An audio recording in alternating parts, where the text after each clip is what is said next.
Take me to your leader. Well, wait, hold on. Let's run that back. InStout replay. That was a nice little replay right there from two very good South Carolina breweries, my great friends up at Replay Brewing in Fort Mill, and the Titan name that is Frothy Beard. It's InStout replay. It is a raspberry and coffee blonde stout. Do those things necessarily go together? Replay, InStout replay. Let's find out how this runs it back right after the theme song.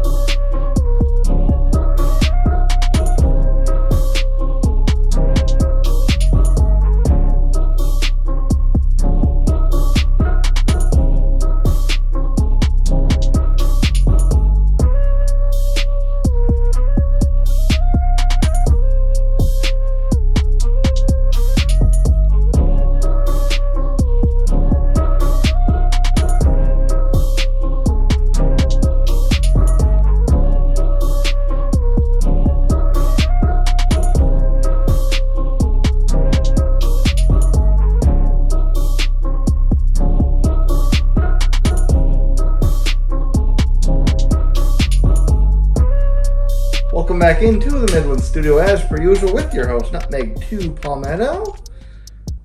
If two breweries could come together, that would be more of a synchronous?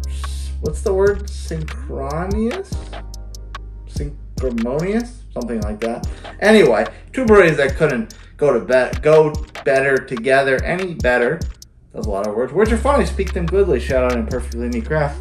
It would be these two. Replay Brewing Company up in Fort Mill. You walk in there and it's pinballs over here, Nintendo 64 over there, all retro designs. There's cassette tapes and CDs and VHS tapes and Game Boy Colors in the bar taps, and they're all over the place, like super retro, super video game, super like nerd kind of aesthetic friendly, that sort of thing. And then Frothy Beard down in Charleston. Of course, now they have two Charleston locations, and they just opened another location in Charlotte. That one you walk into, and I've been there, and the main tap room, the main location, you walk into the tap room, and you've got like Mario Kart going on all over the place. There's like squares hanging from the ceilings. It's like, I'm telling you, like if two breweries, like I couldn't pick two breweries to go together better on a collaboration than these two on this one right here. And in fitting fashion to all the video game and kind of fun kind of themes like that, they named this beer quite aptly perfect. InStout replay. You can see on the can design, you've got the prototypical Frothy character sitting here on one side, Indian style with Nintendo 64 controller with the N64 console in front of him. And on the other side, you've got this little robot character, which I guess is supposed to represent Replay. I've seen that. I've seen this like TV face character, I feel like at both locations. But I guess in this scenario, he's probably supposed to represent Replay. And he's sitting over here with the other N64 controller. And they're sitting together as most video game friends do, as I certainly have with a lot of my friends in the past, sitting together over video games and chopping it up, moving the sticks. So this is quite the interesting little collaboration. Raspberry and coffee blonde stout. I mean, you're used to seeing raspberry and coffee in a stout together as dark beer, right? And I've had this before, and my memory may be a little fuzzy because it was probably my fifth beer of the night. So I'm looking at the picture on Untapped, and it does look a little bit more on the lighter side. This will be a good refresher, and I'll be able to have it fresh. There's a lot of other artwork on the can. A lot of those two characters featured in various kind of video game race map scenarios. There's another one on that side of the can. But raspberry and coffee, you think, as far as a stout is concerned, you think they're going to go together in like a traditional stout, a darker stout, American stout, that sort of thing. Not in a blonde stout. So it's a very interesting, like, three things going together. The style of blonde stout plus raspberry plus coffee that don't necessarily coalesce perfectly in your brain. So this will be a nice little experiment to see how they exactly go together. This is a fairly light crushable ABV, 5.5% right down on the can. Not too much on Untapped, in fact very little. Raspberry Coffee Blonde Stout brewed by Frothy and Replay Brewing. We already knew all that.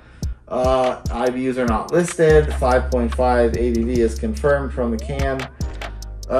Check-ins, 116 total, 114 unique, 104 global rankings, and it checks in at, ironically, the same ranking number as that IPA you just saw the other day from Hazelwood at 3.78. So it's a solid, respectable number, but, you know, still a little ways off from before. So we're going to see just how well this stacks up. These are two big-name breweries out of the Palmetto State, and let's see if we can punch some cheat codes on this bad boy and waste no more time.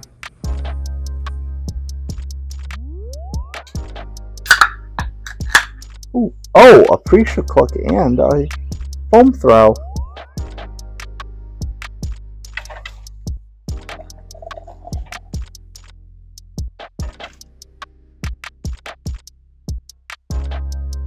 Stout? We'll see. Top that off. Burp the baby a little bit.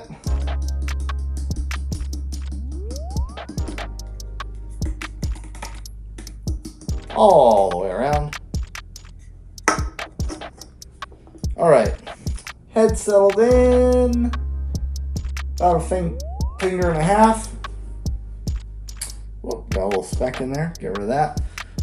It's a very clear white head, despite the obvious pinkish, reddish tinge to the color of the beer. Stout-wise, I mean, it certainly doesn't look like a stout, right?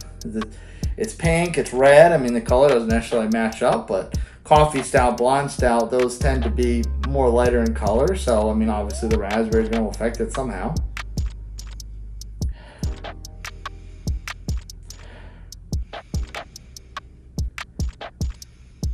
The aroma is very, very strong in that raspberry and just overall berry sensation. And sometimes, you know, sometimes it's hard to pick out which berry it is, whether it's cherry, raspberry, blueberry, cranberry, that sort of thing. There's so many different types of fruits and berries that can go into a beer.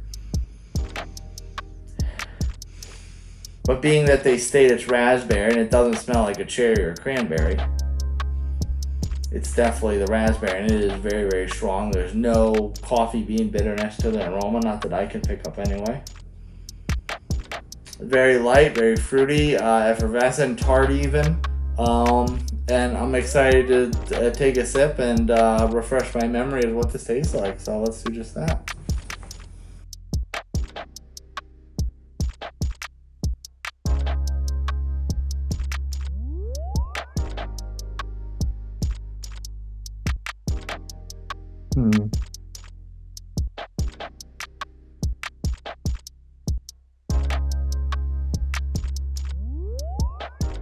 Okay.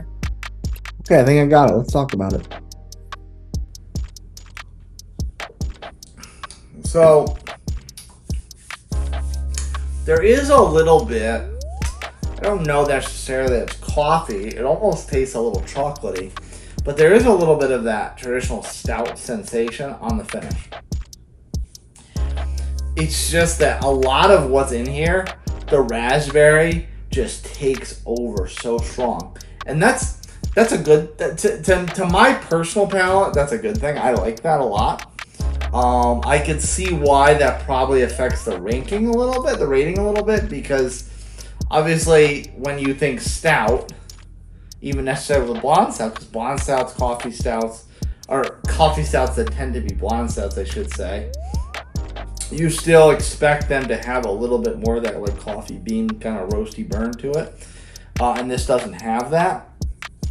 So I can see probably where the ranking's affected by that, because there's probably some beer advocate nerds on Untappd that are ranking this lower because it doesn't necessarily match up to traditional stout profiles, which to their credit, it's probably not.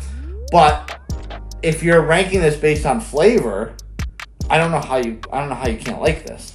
I mean, unless you just find raspberry putrid.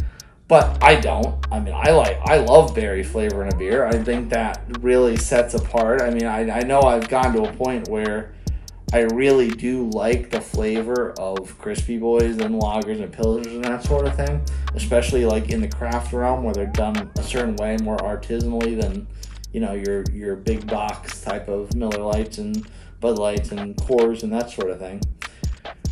So I know my palate's going that more direction, but like I still like something that has a little bit of a different flavor, and that is what this has, and it is very good. So I think that's probably why the ranking is kind of so quote unquote low, is the fact that there's probably a certain sect of people rating the beer that are judging it by traditional stout standards, which this doesn't necessarily have. But the flavor is right on point.